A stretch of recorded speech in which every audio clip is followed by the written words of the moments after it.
You go.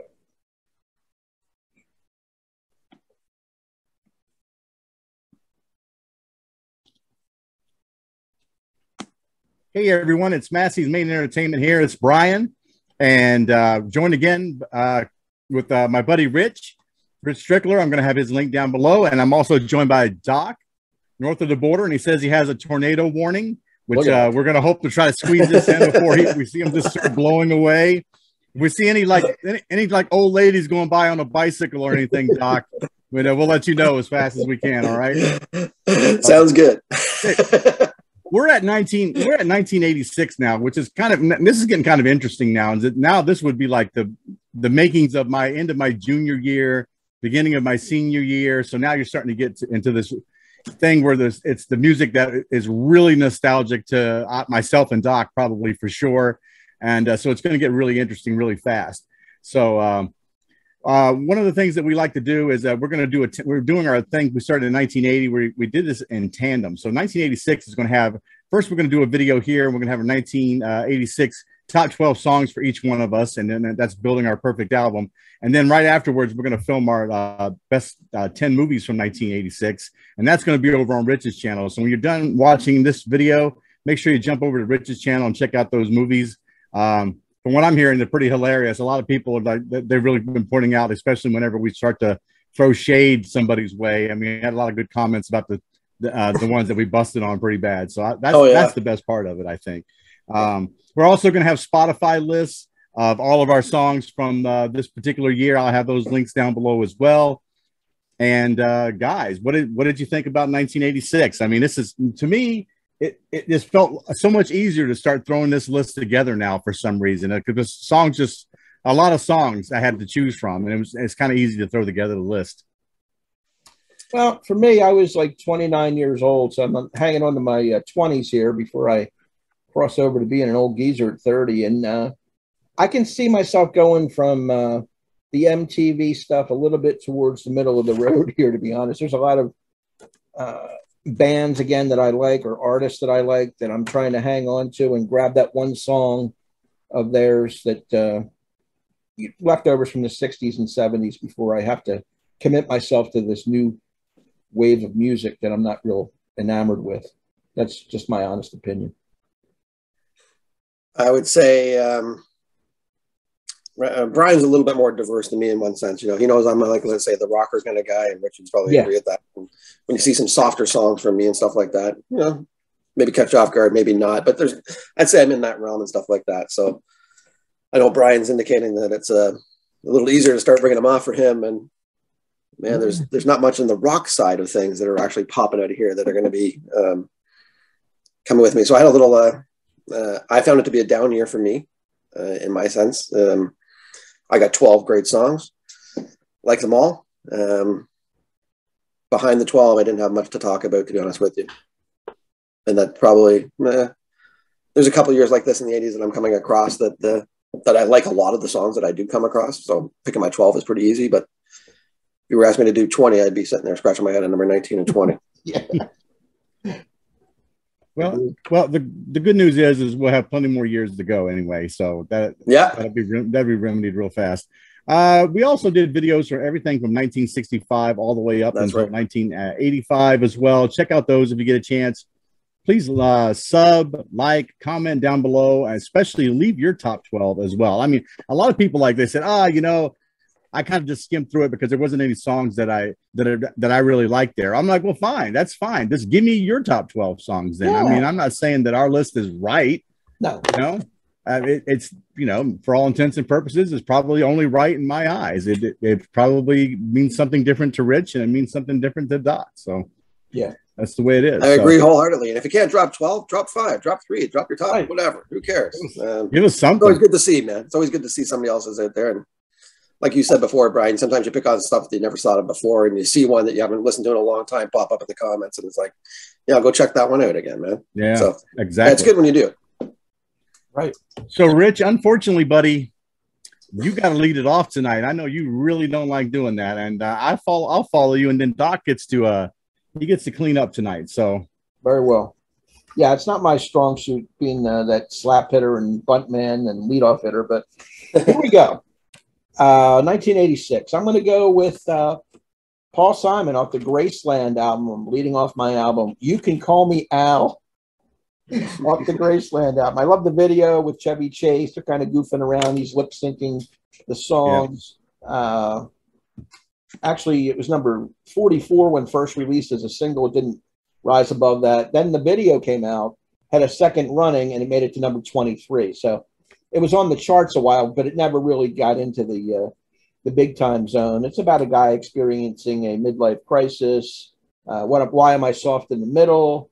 What if I die here? Who'd be my role model after my role model's gone? Why am I short of attention? Just asking questions. Got that cool bass line and a great horn section at the end. Goes do do do do do. You know, it's a cool song. You Can Call Me Al. My second track is from Steve Winwood, Higher Love, off the Back in the High Life album. This is his fourth solo album. Of course, Steve Winwood was from the Spencer Davis Group and Traffic and Blind Faith. Then he goes solo, and he actually really, this is the biggest album of his career. It won 2 Grammy Awards, one for Record of the Year, one for Best Male Pop Vocalist. It also features Shaka Khan as a backing vocalist here. So that's going to be my number 2. My number 3 song is from Peter Gabriel's So album, In Your Eyes.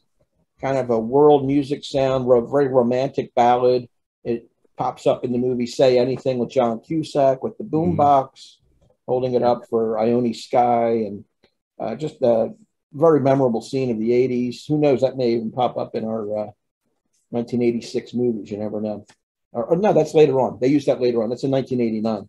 Forgive me. And supposedly this was inspired by Peter Gabriel's relationship with Rosanna Arquette. They dated 4 years, and he wrote this for her. My 4th track is a rock tune, Van Halen from 5150, first album with Sammy Hagar, Why Can't This Be Love?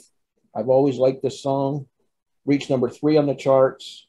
Sammy didn't like the song. He thought it was the worst song on the album, but I think I love it. It's a great sing-along song, kind of a pop rock classic, played on FM radio all the time. I think it works fine as a big hit for Van Halen post David Lee Roth. My number 5 is Jackson Browne's In the Shape of a Heart from the Lives in the Balance album. It's been a love song, talks about the ups and downs of marriage. His first wife, Phyllis, committed suicide in 1976. I believe this refers back to that, thinking about those times of sorrow and regret. He's got a locket, and he drops it. He punches a wall, and he drops it in the shape of a heart. And there's all kinds of metaphors and stuff in that song. But one of my favorite Jackson Browne songs from the 80s, anyway, In the Shape of a Heart. And finally, on side 1, I'm going to end it with Bob Seger, title track, Like a Rock, heartland rock and roll here, about strength and survival and staying the course.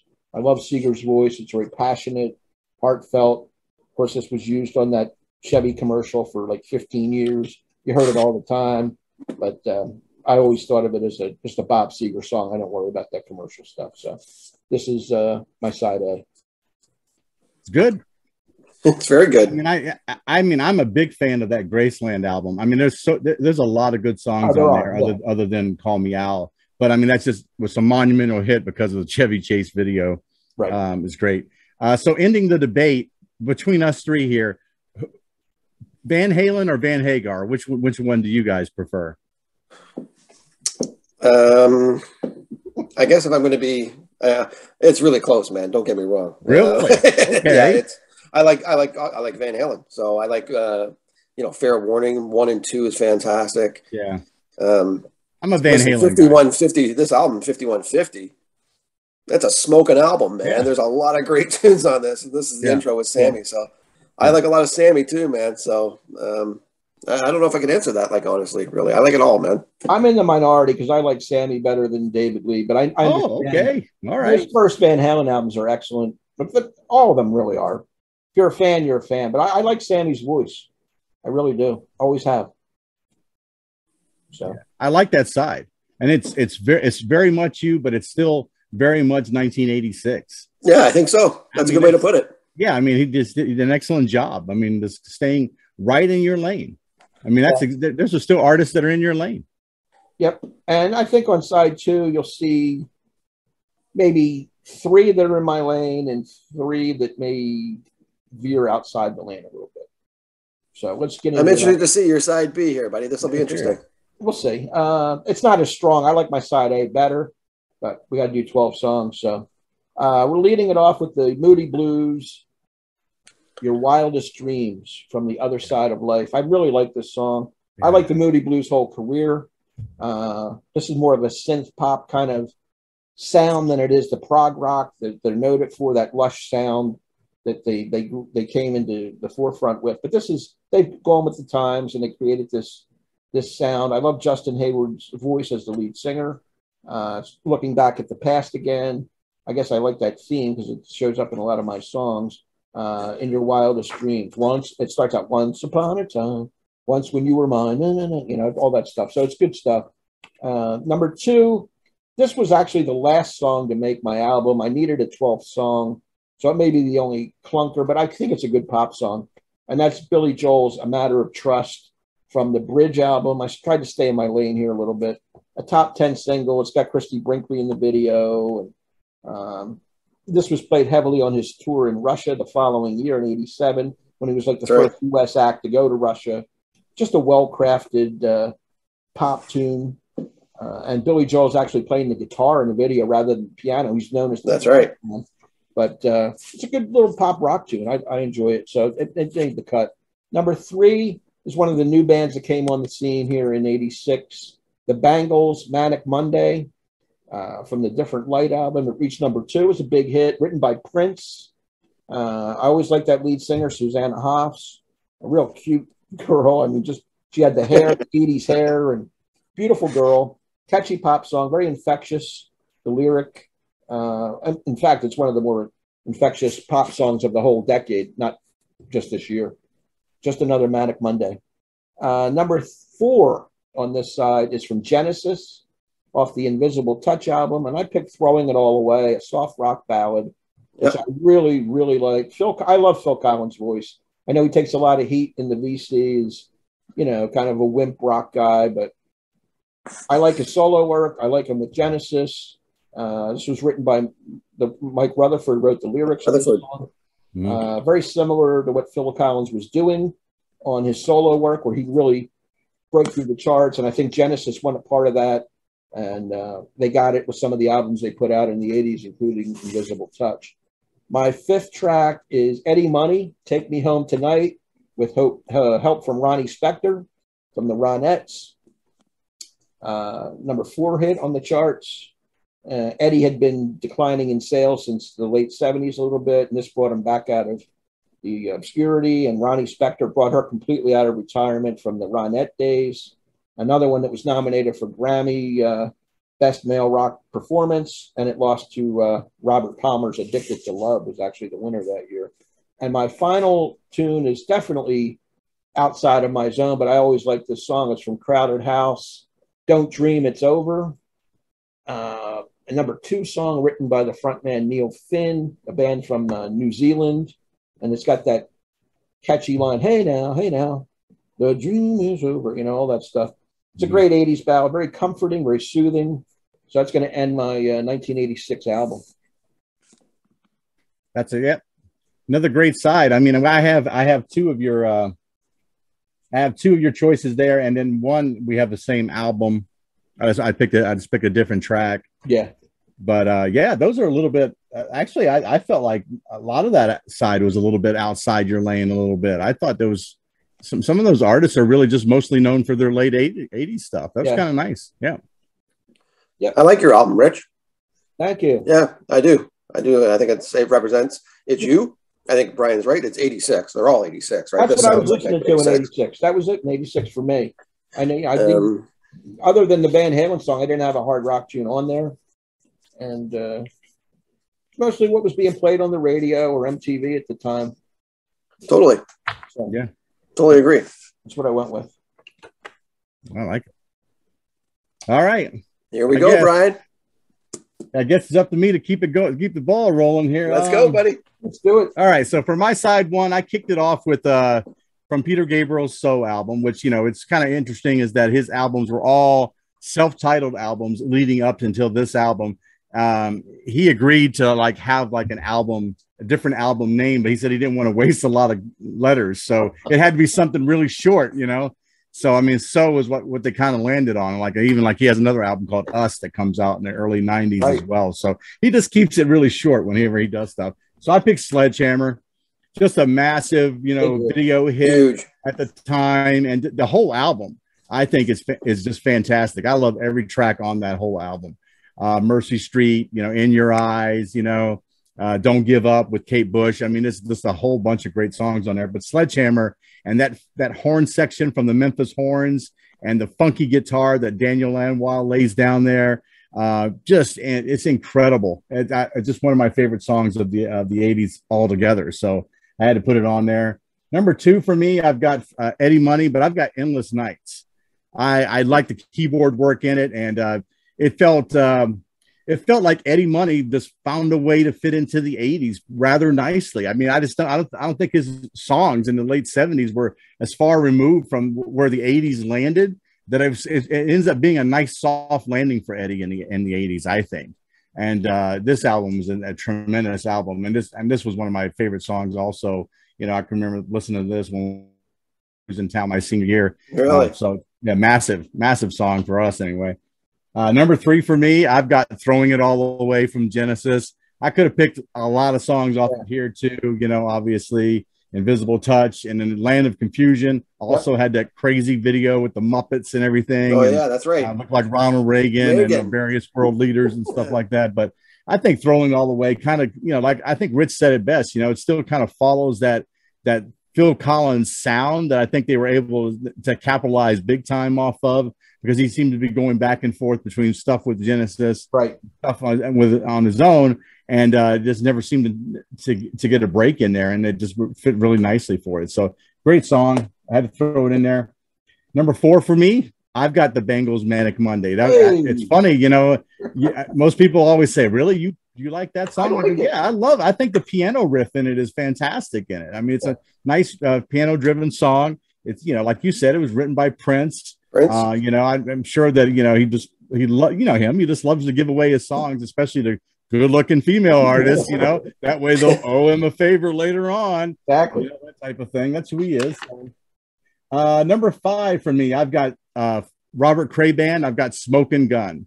If you're kind of looking for a nice blue, you know, kind of a blues album, you know, for the late 80s, it was really kind of difficult to ever think that could exist and actually be commercially viable. But this is the whole album is really good, and this is like the best known track off of there. I suggest everybody listen to it if they get an opportunity. The guitar solo in that song alone it's worth it. If you're into blues, check out Robert Cray Band. And ending off my first side would be the only song that I have from Madonna. I know we kind of made a joke that none of us had songs by Madonna, but I actually picked La Isla Bonita here from THRU Blue, the THRU Blue CD. I think it's got like that really, what I like about it, it's got that little bit of ethnic tinge to it, you know, where it just wasn't like this straight up synth or any type of the stuff that she was doing. It had mixed in a little bit of worldly beats and kind of a siesta kind of sound to it that I thought was really interesting. And so I wanted to go with something a little bit from her. And it probably, like I said, it'd be probably the only time Madonna makes my list, though. I was not a big, huge Madonna fan at all. So yeah, that's side 1. Good on you for representing her, buddy. Good on you for representing her. That's what I can tell you. I actually like a lot of Madonna. I just haven't found a way to squeeze her into the top 12 yet. But what can you say? She made her mark, and she put out a lot of good songs. Did. It's not like she didn't sell records. Yeah, absolutely. I like the fact that Manic Monday on there, which is good, because I thought I was being a little bit of a mushy kind of pop guy there, but I like the song. I always have. And Throwing It All Away is a great Phil Collins tune. So nice. Yeah, you represented the heavy hitters again in '86, you know, and it's absolutely interesting to see your side B, buddy. See what it looks like here. And you can't. Okay, now it's like we're not hitting on anything the rest of the way here. Yeah, you can't deny Sledgehammer too, because that was the biggest. Yeah, Sledgehammer. That, like Brian said, that whole album, Red Rain too is on that. Yeah. Yes, Red Rain. Yeah. Another one. Mercy Street, fantastic. Yeah, all of them were awesome. Wonderful. Okay, leading off side 2, I've got Metallica's Master of Puppets. Ooh. So I mean, I was a little bit of a metalhead then, and this was actually the first metal cassette that a buddy of mine just bought for me and to try to get me into metal. And I just became this massive Metallica fan afterwards. I thought, like I said, I used to be able to throw this on in my Walkman and go to sleep like a baby, which my mom would be like, how could you listen to that? And, and I'm like, I just could. I thought it was just very rhythmic and so, and everything else. So it's a great song. Just talking about, basically it's cocaine use. That's what it's talking about. I mean, it's talking about chopping your breakfast on a mirror. That's what it's about. And basically how drugs control you, Master of Puppets, that type of thing. Great album though. I had a t-shirt too that was just fantastic with the whole album and everything on it. Awesome. Nice mullet, everything. Had the whole look. It was going. And then I go from that to this song, which is I've got No Sleep Till Brooklyn by the Beastie Boys. Oh man. I didn't pick Fight for Your Right. I like No Sleep Till Brooklyn because it is a little bit like a more of a rockin' tune, and that it had I think I had Slash playing guitar on it before anybody knew Slash was. Right, exactly. Nobody really knew who he was. And but I like this song. I think it's kind of catchy, and I love what I miss most about hip hop now is the back and forth rap. We got 3 or 4 guys in a band and they're going bantering back and forth and they're finishing each other's sentences. I miss that about hip hop. It's just none of that nowadays. It's guys saying yeah and auto tune and whatever. It's nothing like it used to be. Number 3 for me, I've got from Talk Talk. I've got Life's What You Make It. I became kind of a big, huge Talk Talk fan when I think Trey from the group turned me on to Spirit of Eden, which was an album that came out for them in the early part of the 90s, if I'm not mistaken. But then I went and backtracked and listened to their other stuff. And I think this one's on Color of Spring. They got a really unique sound that I like, and it really fit what the new wave sound was. So that's it. Like if people want to talk about atypical sound for a new wave artist, I would always reference Talk Talk as that band you would have to listen to. So I recommend everybody check that song out. Can't be I know I skipped a year here, but I'm back on my REM train. I might be on the REM train for a while. From Life's Rich Pageant, I've got Fall on Me. A lot of people will argue that Life's Rich Pageant is their best album. If not, they'll say at least it's the best IRS album, from IRS Records. I'm not sure. I still probably would say Murmur is from IRS Records. Overall best album, but certainly Life's Rich Pageant's got a lot of tunes on here. Superman, Swan Swan, Hummingbird, Begin to Begin. Just a very eclectic album. Blends a little bit of alternative country, some banjo work even in it, and just taking that jingly pop and kind of mixing it and trying out some different things with it. And you could just see that they were pushing themselves in a direction that they were going to just outgrow the record label really fast, and that's going to happen here when they release Document here in another year. So this one here is a deep cut. I know no one was ever going to even think about this song. I got from the Pet Shop Boys. I've got 2 Divided by Zero. I mean, most people I'm like, I never heard that song. Nope. I could have picked It's a Sin or any of those tracks like that, but I picked this one here. I like it because it's like a lead off track for their album. And what they did was they took a calculator that actually talked back to you. And actually that's what they got it to say was 2 divided by 0. And the chorus is nothing but the calculator singing the chorus to the song. No way. Which, for the 80s, that just seemed like atypical type of stuff, to start using electronic voices and things like that. So I picked that one. And finally, to close it off, I had to pick this one. It seemed like a logical choice for 1986. I picked Run DMC with Aerosmith doing Walk This Way. It's their remake of Aerosmith's song. It was a landmark song, and that you're now blending hard rock and hip hop together, and it just became a massive thing. And it ends up becoming a trend in hip hop to cross genres for years to come. I mean, they even here recently with country artists now collaborating with hip hop artists and things like that. So I think it's a landmark song, an important song. Interesting video too. I mean, to have, you know, oh, yeah, huge video pop out, you know, during the middle of the Run DMC doing their thing. So I thought it was interesting. I had to put it on here. It was a landmark song for that time. You can definitely in your head see Stevie gliding across the stage doing that video maneuver with those guys on stage. Right? Yeah, absolutely. Yeah. I thought about that song. When I was looking for my 12th song, that was a contender, but I just couldn't pull the trigger on it. And nice to see "Fall on Me" on there too from REM. A good tune. Yeah, I like it. Yeah, this will be interesting. Yeah. Okay. All right. You guys are gonna hear my first side and go, "What the hell, Sean?" And this could be what's up.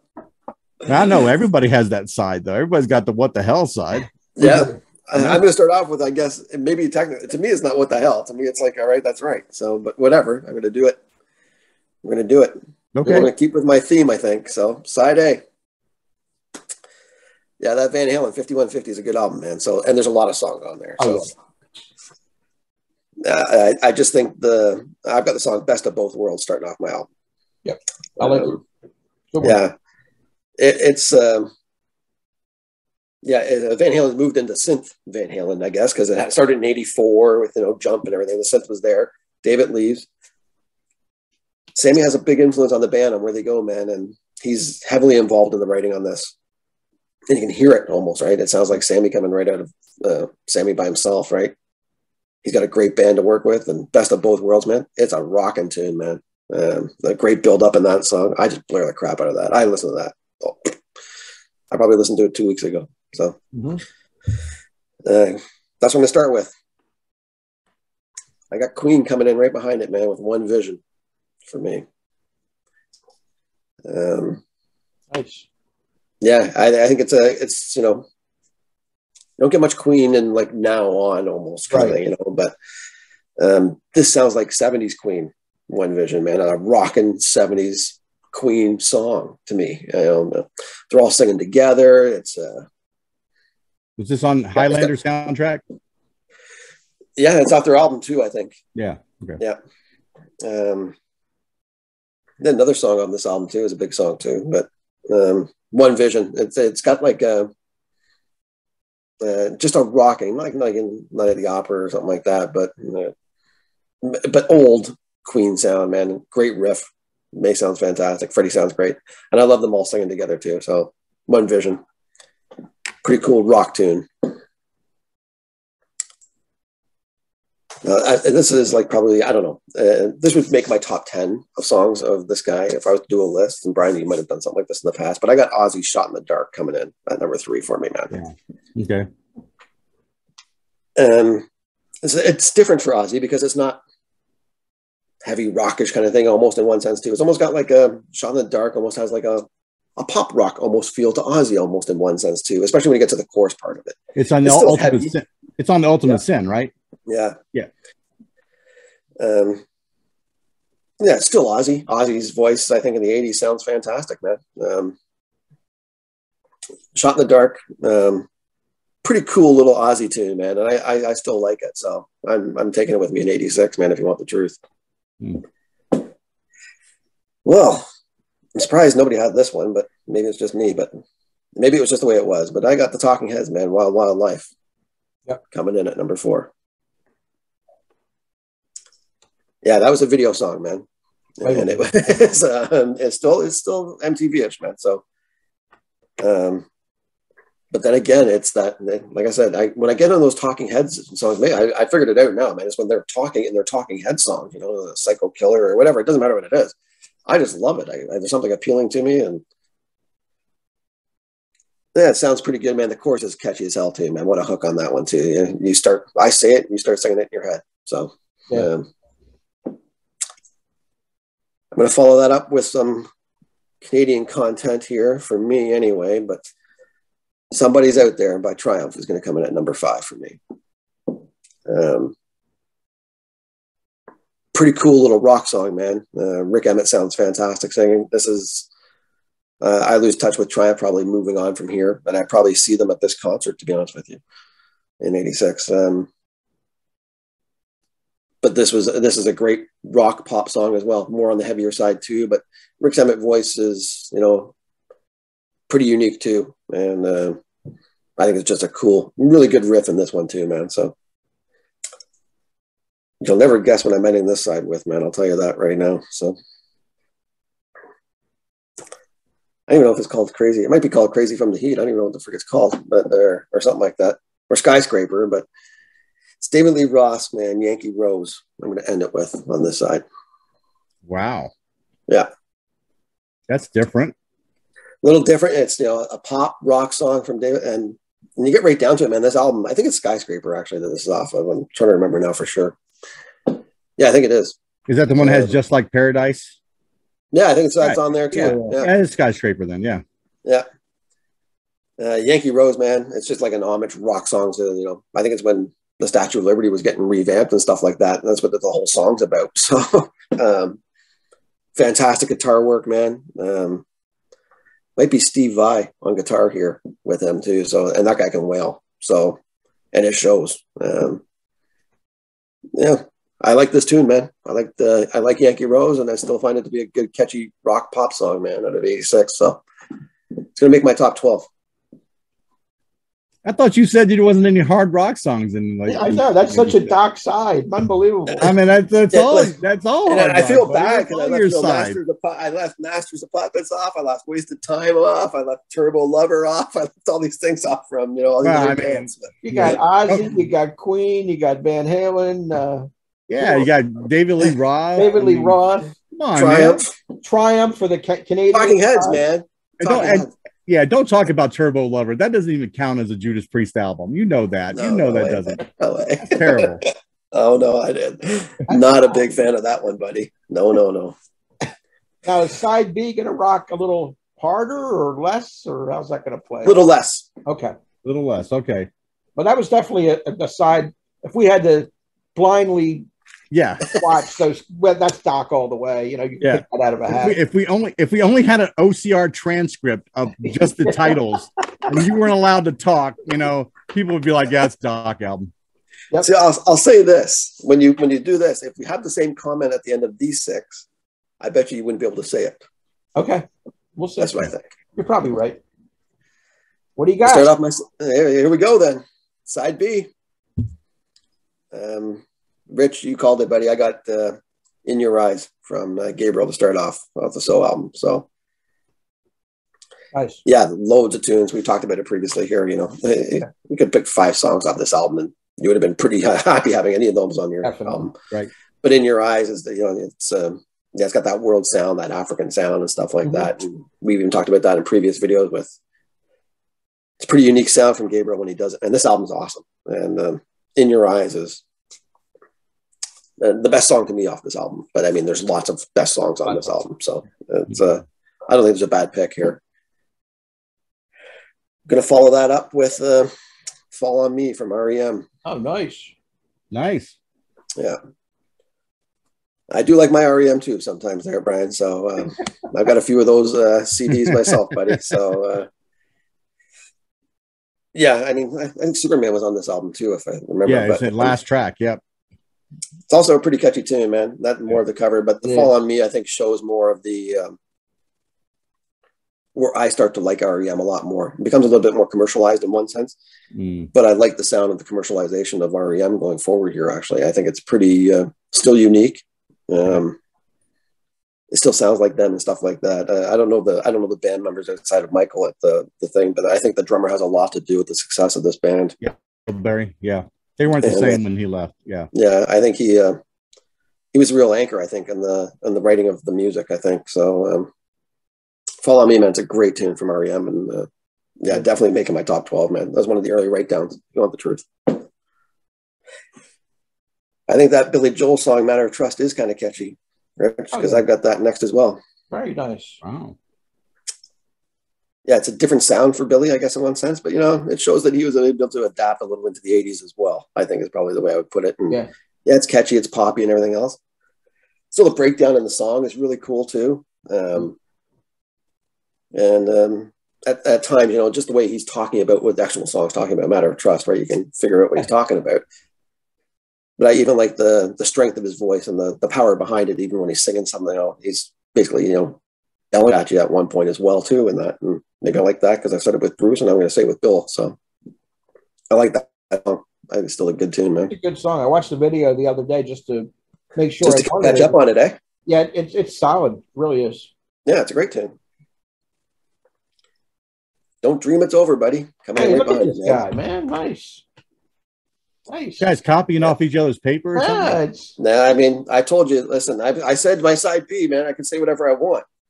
I found this, I'm freaking out here as Rich is ringing off his list here. So, I mean, it's all over. He's got an A and B and stuff. You know, I just dropped mine all on one side here. I like it, man.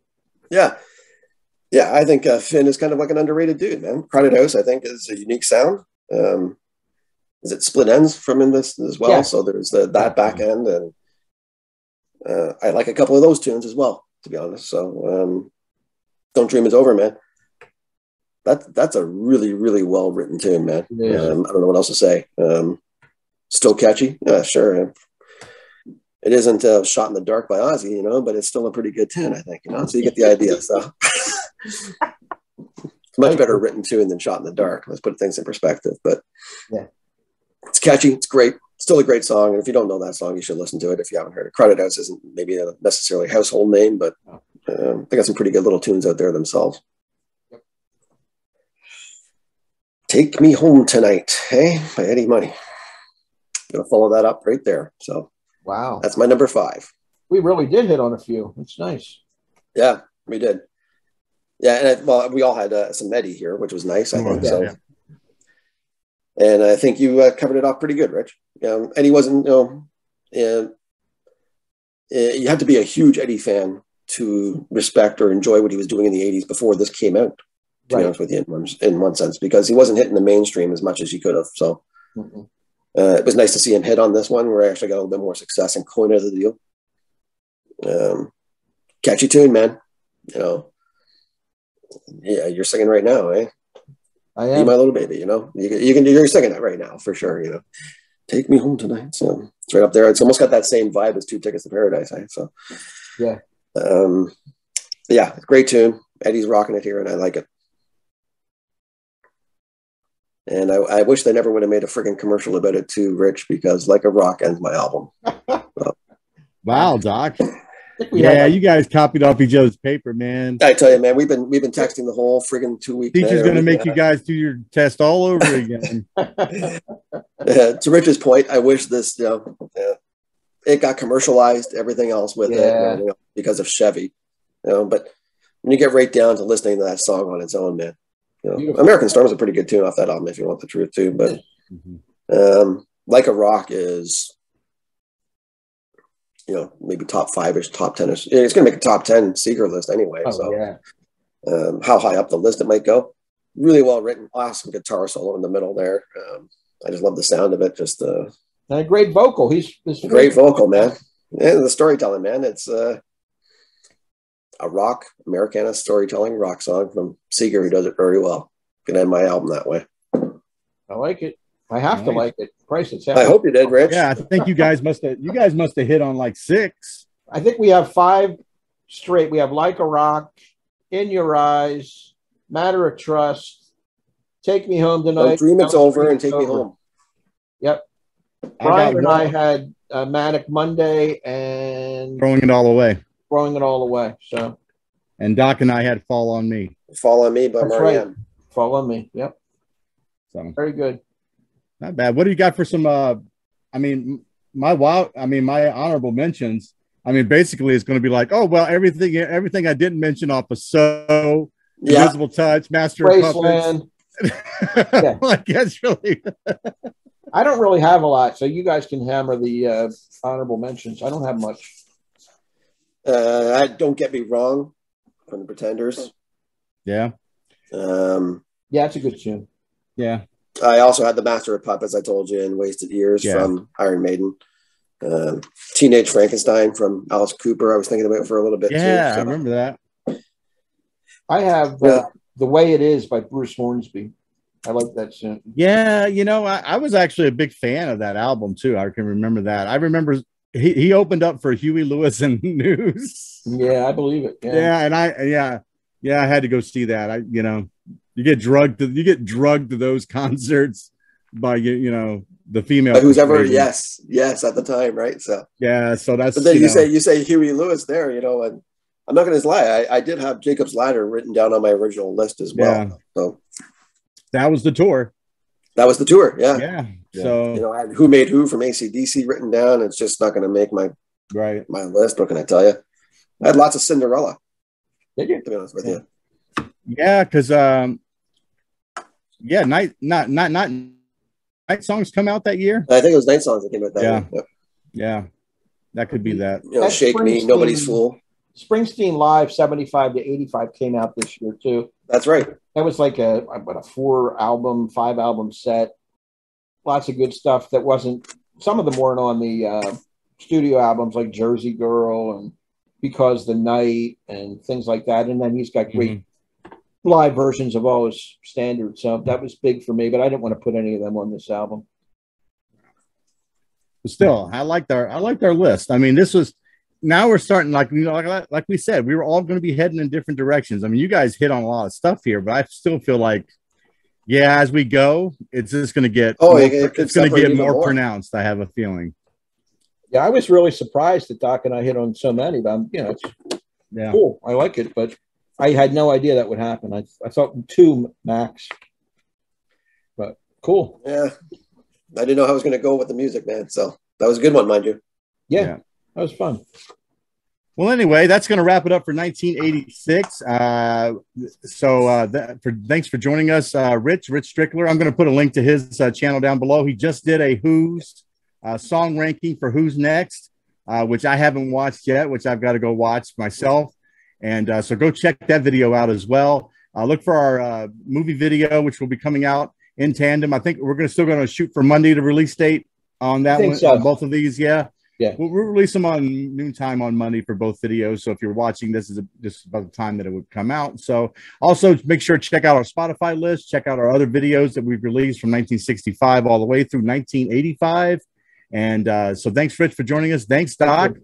For always blast for jumping in here. And we'll catch you guys next time in 1987, the year that I graduated. Woo! Woo! See ya.